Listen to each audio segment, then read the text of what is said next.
Speaking of PC gaming news, so there's been a lot of talk about developers being unhappy with Steam's 30% revenue cut that it takes on game listings on Steam. And that was the whole thing with the Epic Game Store, is they offered just 12%, and they were buying up exclusives and trying to create competition that way, and I don't know that it's really been working.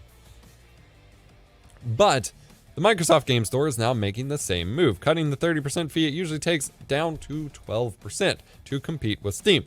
Now, in one sense, a single store competitor trying to compete with Steam doesn't really do much of anything, because everyone's just going to stick with Steam and whatever. But when you have multiple / all of the competitors to Steam making this change, then that can actually put pressure on Steam to change, both in terms of developers leaving to all of these other platforms and consumers moving to buy their games elsewhere. And honestly, if they make the changes that we talked about last week,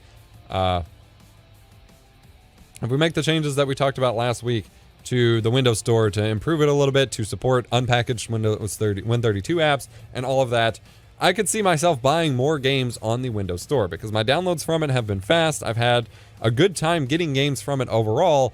There's just issues with, managing your downloads, moving them between computers, and some people just have outright bugs and things like that. But conceptually, the store is pretty fine, and should, that be an option and it get more stable, I could see myself buying more games there, because it's tied to my Microsoft account. That's even easier than Steam.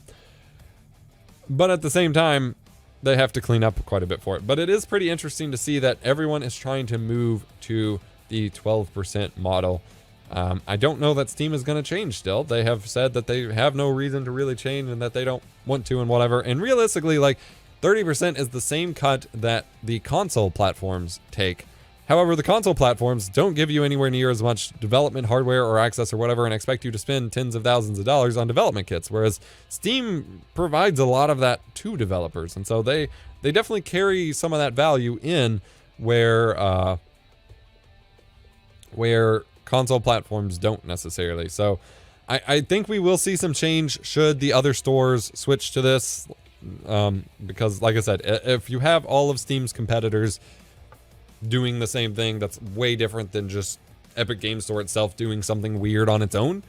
And so when it becomes the norm, Steam will have to more directly kind of adapt and conform to it. And so it will be exciting to see what comes of that regardless.